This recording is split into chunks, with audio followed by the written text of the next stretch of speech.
Basically गाड़ी को हम 4 हिस्सों में तकसीम करते हैं, जिसके अंदर सबसे पहले हम बॉडी पेंट, उसके बाद हम उसके इंटीरियर और फिर उसके बाद हम उसके इंजन और चौथा पार्ट जो है वो है उसका सस्पेंशन, ताकि गाड़ी जो है उसके अंदर इंसानी ज़िंदगी बेहतरीन अंदाज से सफ़र कर सके। उर्दू पॉइंट की वीडियोस देखने के लिए हमारा चैनल सब्सक्राइब कीजिए और बेल के आइकन पर क्लिक कीजिए ताकि आप हमारी तमाम आने वाली वीडियो से बाखबर रह सकें।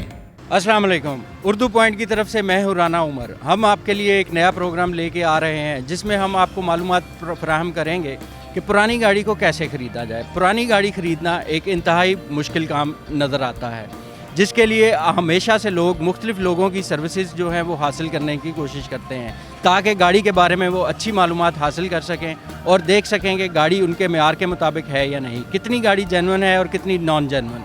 इस चीज़ का अंदाज़ा आपको सिर्फ एक्सपर्ट्स ही दे सकते हैं, मगर हम एक्सपर्ट्स की राय के साथ आपको एक ऐसी मालूमात दे सकते हैं कि अगर आपको किसी की सर्विसेज ना भी लेना पड़े तो आपको ये मालूम हो कि गाड़ी कैसे ख़रीदी जाए। तो ये हमने गाड़ी का बॉडी का जो है अहम तरीन हिस्सा जिसको बोनट कहते हैं, जिसकी हम सील्स देखेंगे कि ये वाली सील्स जो हैं ये अपनी जेन्युइन कंडीशन में है। यहाँ पे हल्का सा अगर आपको ये एक सफ़ेद किस्म की लाइन नज़र आ रही है तो यहाँ से अंदाज़ा होगा कि ये थोड़ी सी फटी हुई सील है। इस सील की वजह से गाड़ी जो है वो थोड़ा सा ये बताएगी कि गाड़ी आगे से शायद कहीं लगी हो सकता है कि ना लगी हो, लेकिन प्रॉब्लम ये है कि ये सील सिर्फ इतना बताएगी कि गाड़ी हिट हुई है, क्योंकि ये अपने जेन्युइन उन साइड्स पे नहीं है जो होनी चाहिए थी। इसी तरीके से हम बाकी चीज़ों को भी देखेंगे जिनके अंदर बोनट की सीलिंग नीचे भी और ऊपर भी दाएँ बाएँ सारी घूमती हैं, जिनसे अंदाज़ा होता है कि ये पार्ट पूरा जेन्युइन है। और ये गाड़ी के बोनट के बोल्ट जिनके ऊपर लगा हुआ है, ये बोल्ट जो है इनको आज तक टच नहीं किया गया, इनके ऊपर किसी किस्म का मार्क नहीं है और ये जेन्युइन कंडीशन की एक निशानी है।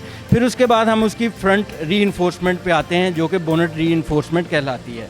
इस बोनट रीइंफोर्समेंट को देखेंगे तो आपको अंदाज़ा होगा कि इसके कर्व्स और इसकी ये प्रॉपर जो डिज़ाइन है ये अपनी जगह पे है, इसमें किसी किस्म का कोई डेंट नहीं है और किसी किस्म का कोई पेंट नहीं लगा हुआ।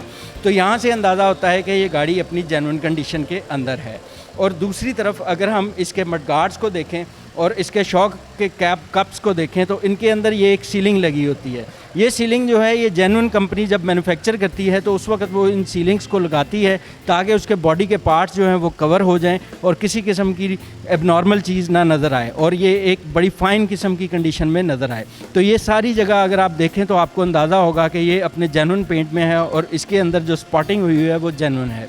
अब हम गाड़ी के इंटीरियर एक्सटीरियर में बॉडी पूरी मुकम्मल देखते हैं कि उसके अंदर किसी जगह पे अगर कोई डेंट है तो उसको भी देखा जाए। तो उसको देखने के लिए आप गाड़ी को हाथ लगा के चेक करें उसकी सतह जो है वो कितनी मुलायम है और कितनी साफ़ है। और जिस जगह पे अगर कोई हल्का सा किसी किस्म का भी प्रॉब्लम आएगा, कोई मसला होगा, गाड़ी के ऊपर हाथ लगाने से आपके वो हाथ को फील होगा और आप महसूस करेंगे कि अगर पेंट के अंदर दाने हैं या पेंट के अंदर कोई खराश है तो वो इस बात का अंदाज़ा देगी आपको कि जैसे उसके ऊपर किसी ने दोबारा पेंट किया हो। इन दानों से, या इनको हम पिन होल कहते हैं, ये आपको नज़र आने शुरू हो जाएंगे। अगर आप इसको इंफ्रारेड लाइट या दूसरी ब्राइट लाइट के अंदर सनलाइट में देखेंगे तो आपको वाज़े होगा कि ये छोटे छोटे जो दाग हैं ये इस बात का आपको बताएंगे कि ये गाड़ी के ऊपर कुछ पेंट का काम हुआ है। इसी तरह से अगर आप मडगार्ड की साइड पे पिछले पैनल पे देखें तो इसके ऊपर हल्की सी स्क्रैच है जो कि फिल हुई है। इस फिलिंग का अंदाज़ा भी आपको हो जाएगा कि इसके ऊपर पेंट जो है वो जेन्युइन है या नॉन जेन्युइन है। इन चीज़ों को देखने के लिए आपको एक्सपर्ट्स की ज़रूरत पड़ती है, मगर अगर आप थोड़ी सी कोशिश करें तो आपको खुद ब खुद अंदाज़ा हो जाएगा कि गाड़ी का पेंट कितना जेन्युइन है और कितना नॉन जेन्युइन। क्योंकि हमारे एक आम सी राय होती है कि गाड़ी ली जाए तो वो जेन्युइन हो, क्योंकि जो भी शख्स पुरानी गाड़ी लेता है वो ये सोच के लेता है कि वो 3 साल मिनिमम चलाएगा या उसकी बेहतरीन गाड़ी होगी। जिस तरीके से हमने बोनट को देखा इसी तरीके से हम डिक्की को भी देखेंगे और परखेंगे कि इसके अंदर पेंट का काम या कोई किसी किस्म की डैमेजेज या कोई एक्सीडेंट तो नहीं हुआ। अगर गाड़ी का कोई एक्सीडेंट हो तो इसी तरीके से इसकी बॉडी के ऊपर सबसे पहले खराशियाँ आती हैं या अंदर जाती है। जब इसके डेंट निकालते हैं तो इसकी ये वाली लाइन्स जो हैं ये अपनी प्रॉपर जगह पर नहीं रहती। इन लाइंस को चेक करना सबसे अहम चीज़ है और इसकी सीलिंग्स को चेक करना सबसे अहम और काम है, जिससे अंदाज़ा होता है कि गाड़ी पीछे से नहीं लगी हुई और ना ही इसके ऊपर कोई काम हुआ है, जैसे कि डेंटिंग पेंटिंग अक्सर लोग करते हैं। तो जब भी कोई डेंटिंग पेंटिंग का काम होगा गाड़ी के अंदर तो उसके बाद उस गाड़ी के ऊपर वो अपने खराश या उसके अंदर कोई ना कोई ऐसी चीज़ छोड़ जाएगी जिससे आपको पता लग जाएगा कि ये गाड़ी हिट हुई है और दोबारा रिपेयर हुई है। इसी तरीके से इस गाड़ी की डिक्की को देखें तो जैसे हमने बोनट की फ्रंट सीलिंग देखी थी, इसी तरीके से हम इसकी सीलिंग को भी देखेंगे और अंदाज़ा करेंगे कि क्या ये गाड़ी हिट तो नहीं हुई। इसकी जो डिक्की की पूरा ये हाउसिंग है जिसके अंदर एक स्पेयर व्हील पड़ा है, यहाँ से अंदाज़ा होता है कि इसमें किसी किस्म की इसके जो कर्व्स हैं उनके अंदर कोई तब्दीली नहीं। जो स्पॉट हैं वो अपनी जगह पे वाज़े हैं और साफ़ नज़र आ रहे हैं कि इनकी सीलिंग और इसके स्पॉट अपनी जगह पे प्रॉपर तरीके से हैं और जेन्युइन हैं, इसमें किसी किस्म की कोई तब्दीली नहीं। इसी तरीके से बम्पर्स जो कि एक अहम हिस्सा होते हैं गाड़ी की खूबसूरती का और डिज़ाइन का, इनके अंदर जो पेंट है वो अक्सर हो जाता है क्योंकि ये बम्पर्स जो हैं it's not part of the car. तो अभी हमने गाड़ी का एक एक्सटीरियर तो चेक कर लिया, अब हम इस गाड़ी के दूसरे हिस्से की तरफ चलते हैं जिसको हम इंजन कहते हैं। इंजन गाड़ी का एक अहम तरीन जुज़ है जिसके ऊपर गाड़ी चलती है और जिसकी माइलेज हमें बताएगी कि गाड़ी के इंजन की कितनी कंडीशन है। अगर गाड़ी 1 लाख किलोमीटर भी चली हो तो उसके अंदर अगर बेहतरीन तरीके से उसको मेंटेन किया हो तो वो गाड़ी का इंजन कोई किसी किस्म की अबनॉर्मलिटी या प्रॉब्लम नहीं देगा। तो इंजन का साउंड बेहतरीन एक स्मूथ अपने उसके ऊपर चल रहा होता है जिसको आइडल पोजीशन कहते हैं। आइडल पोजीशन के अंदर गाड़ी के इंजन में अगर कोई प्रॉब्लम होगी या कोई किसी किस्म का एबनॉर्मल साउंड होगा तो इंजन के अंदर हेसिटेशन शुरू होगी और वो कोई ना कोई आवाज़ जो है वो ऐसी ज़ाहिर होगी जो एबनॉर्मल साउंड में गिनी जाएगी और उसकी वजह से आपको अंदाज़ा हो जाएगा कि इंजन की इस वक्त क्या कंडीशन है। तो इंजन की कंडीशन अमूमन एक्सपर्ट्स चेक करते हैं और एक्सपर्ट्स चेक करने का तरीका क्या है कि उसकी आप डिपस्टिक को निकाल लें जो कि यहाँ पे मौजूद है, इंजन के एबनॉर्मल साउंड या एबनॉर्मल बिहेवियर का वो माजी देगी। और इसी तरीके से हम इंजन को रेस दे के चेक करते हैं कि कोई एबनॉर्मल साउंड तो नहीं इंजन दे रहा। जैसे कि इस गाड़ी का इंजन बिल्कुल स्मूथ अपनी आइडल पोजीशन में बेहतरीन खड़ा है तो यहाँ से पता चलता है कि ये इंजन अपनी परफेक्ट कंडीशन में है। अब हम बात करेंगे गाड़ी के सस्पेंशन की। गाड़ी का सस्पेंशन जो है वो सबसे एक अहम हिस्सा है गाड़ी के मनूवरेबिलिटी का, जिसके अंदर आपकी गाड़ी के साथ साथ इंसानी ज़िंदगी भी उसके ऊपर मुनहसर होती है।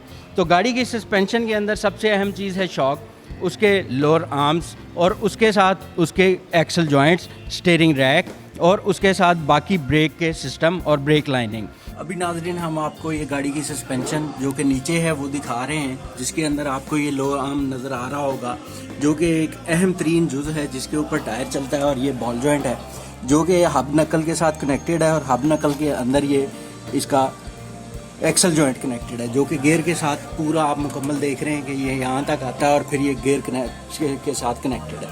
ये रबर बूट्स हैं जो कि इसको कवर करते हैं और ये ब्रेक का एक कैलिपर है जिसके अंदर ब्रेक पैड्स होते हैं। और इसी तरह से आपको यहाँ से अगर हम व्यू दें तो ये पीछे आपको एक रॉड सी नज़र आ रही होगी जो कि एक टेंशन रॉड है। ये वाली ये टेंशन रॉड गाड़ी के शॉक के अब्जॉर्ब करने में अहम किरदार अदा करती है और ये एक स्टीयरिंग रैक का अहम हिस्सा है जिसको टायर और एंड कहते हैं। ये भी हब के साथ आपको नज़र आ रहा होगा कि ये कनेक्टेड है। इसके कनेक्टेड होने से ये स्टीयरिंग रैक जो है स्टीयरिंग व्हील के साथ कॉलम के थ्रू कनेक्टेड होता है। जब आप गाड़ी के स्टीयरिंग रैक के ऊपर बैठते हैं, स्टीयरिंग पे बैठते हैं तो आपको स्टीयरिंग रैक की फीलिंग आती है। अगर ये एबनॉर्मल साउंड दे रहा होगा तो स्टीयरिंग के अंदर भी प्ले नज़र आएगी। अगर इस जॉइंट के अंदर प्ले होगी तो ये जॉइंट भी आपको प्ले स्टीयरिंग में फील कराएगा। अभी हम आपको दिखाते हैं गाड़ी का तीसरा हिस्सा जिसको हम कहते हैं इंटीरियर। इंटीरियर में सबसे अहम चीज़ होती है गाड़ी का डैशबोर्ड, गाड़ी के पैनल्स और गाड़ी का फ्लोर और गाड़ी की सीट्स और गाड़ी का स्टीयरिंग। इन चीज़ों को देखने से अंदाज़ा होता है कि गाड़ी कितनी चली हुई है और इसके अंदरूनी हालात क्या हैं। क्या इस गाड़ी को रफ़ यूज़ किया गया है? अगर नहीं किया गया तो इसको प्रॉपर मेंटेन किया गया होगा और इसकी सफाई बेहतरीन अंदाज़ा देगी कि ये गाड़ी कितनी चली है, क्या ये ज़्यादा चली है या रफ़ चली है। इन चीज़ों को मद्देनज़र रखते हुए आप हमेशा इस बात का अंदाज़ा करें कि गाड़ी का डैशबोर्ड कितना साफ़ है। इंटीरियर के अंदर आपको ये ग्लव बॉक्स देखने पड़ेंगे और देखने के साथ आप उसके पैनल्स को देखें कि पैनल्स कहीं से उखड़े तो नहीं। अगर उखड़े नहीं तो क्या वो किसी जगह से डैमेज हैं। अगर वो डैमेज नहीं तो वो गाड़ी बेहतरीन अपनी कंडीशन में है। तो यहाँ से एक चीज़ जो सबसे अहम देखने वाली है वो है इसका ओडोमीटर, यानी ओडोमीटर के ऊपर माइलेज क्या है। माइलेज को देखने का बेहतरीन तरीका है कि आप उसके ओडोमीटर को देखें और उसके ऊपर देख के आप इस बात का अंदाज़ा करें कि गाड़ी ये जैसे 77,900 चली हुई है तो ये एक बहुत कम माइलेज में गाड़ी है। और इसकी इंजन की कंडीशन और इसके बॉडी की कंडीशन ये मैच करती है इसकी माइलेज के साथ। तो यहाँ से अंदाज़ा होता है कि गाड़ी अपनी परफेक्ट कंडीशन में है। गाड़ी के अंदर आपको मैनुअल ट्रांसमिशन और ऑटोमेटिक ट्रांसमिशन मिलेगा। मैनुअल ट्रांसमिशन जो है उसको आप बाकायदा तौर पर रोड टेस्ट में ही चेक कर सकते हैं क्या उसमें एबनॉर्मल साउंड है या नहीं। और जो ऑटो ट्रांसमिशन है उसको भी आप प्रॉपर तरीके से चेक करने का तरीका ये है कि आप उसको पार्किंग, रिवर्स और उसमें जाके देखें कि कोई किसी किस्म की चेक लाइट या कोई और चीज़ तो नहीं आ रही। अगर आ रही हो तो आपको अंदाज़ा होगा कि गाड़ी के अंदर कोई ना कोई प्रॉब्लम है, जो कि उसका कंप्यूटर आपको एक साइन दे रहा है, जहाँ से आपको अंदाज़ा होगा कि गाड़ी को चेक करने की ज़रूरत है। इसी तरीके से मैनुअल ट्रांसमिशन भी और की तरह आप ऑटो ट्रांसमिशन को भी रोड टेस्ट में ही चेक कर सकते हैं कि रोड टेस्ट के अंदर क्या गियर ईज़िली तब्दील हो रहे हैं या कि जल्द तब्दील कर रही है या बहुत लेट तब्दील कर रही है। ये वो दो निशानियाँ होती हैं जिससे अंदाज़ा होता है कि ऑटो ट्रांसमिशन जो है उसके अंदर किसी किस्म का प्रॉब्लम है। और ब्रेक के पैडल को आप प्रेस करके रखें और देखें क्या वो ब्रेक का पैडल बिल्कुल फ्लोर के साथ तो नहीं लग रहा। अगर ऐसी कोई चीज़ आपको नज़र आ रही हो कि ब्रेक का पैडल बिल्कुल फ्लोर के साथ चला जाए तो इसका अंदाज़ा आपको हो जाएगा कि ब्रेक के अंदर कोई ना कोई प्रॉब्लम है। तो इन चीज़ों को चेक करने के साथ साथ आप गाड़ी की तमाम जो इलेक्ट्रॉनिक्स के सिस्टम हैं उनको चेक करें, उनको देखें, उसकी बैक लाइट्स, ब्रेक लाइट्स और उसके रिवर्स गियर की लाइट्स को देखें और हेडलाइट्स को जला के उसकी लो बीम और हाई बीम तमाम चीज़ों को चेक करें। तो आपको अंदाज़ा होगा कि आपकी गाड़ी जो है उसके अंदर काम कौन सा है, क्या करवाने वाला है क्या नहीं। तो इन चीज़ों को जहन में रखते हुए आप गाड़ी को चेक कर सकते हैं और अपने लिए एक उम्दा गाड़ी ख़रीद सकते हैं। अब हम बात करेंगे गाड़ी के टायर्स की। गाड़ी के टायर्स चेक करने का एक तरीका है जिसके ऊपर मैन्युफैक्चरर ने अपना कोड दिया होता है, कोड ऑफ मैन्युफैक्चरिंग उसको बोलते हैं। जैसे कि इस गाड़ी के टायर के अंदर हम ये देख रहे हैं कि 28-18 लिखा हुआ है, यानी 26, 28, 18। 28 का मतलब ये है और 18 का मतलब क्या है ये चीज़ें हम जानेंगे। 18 का मतलब ये है कि 2018 और 28 जो कि 28 लिखा है इसका मतलब ये है कि 18वें साल 2018 के 28वें हफ्ते में ये टायर मैन्युफैक्चर किया गया और उसके बाद इस टायर को इंस्टॉल किया गया। टायर के कंपाउंड की लाइफ 3 से 4 साल के दरमियान होती है और इसकी माइलेज होती है। माइलेज इसकी 40,000 से 50,000 के दरमियान में मैन्युफैक्चर की तरफ से रिकमेंडेड है। उसके बाद इन टायर्स को बदला जाता है ताकि गाड़ी जो है उसके अंदर इंसानी ज़िंदगी बेहतरीन अंदाज से सफ़र कर सके। और मज़ीद मालूमात के लिए और मज़ीद इन्फॉर्मेटिव वीडियोज़ के लिए आप हमारे उर्दू पॉइंट को लाइक करें और उसको शेयर करें और इसी तरह की मज़ीद मालूमाती प्रोग्राम हम आपको देंगे और अपना फ़ीडबैक हमें ज़रूर दीजिए ताकि आपको हम बेहतरीन किस्म के प्रोग्राम मुहैया कर सकें और जिनसे आप मज़ीद मालूमात हासिल कर सकें और अपने लिए और अपने दोस्तों के लिए आसानी हासिल करने के लिए आप हमारे प्रोग्राम को देखते रहें।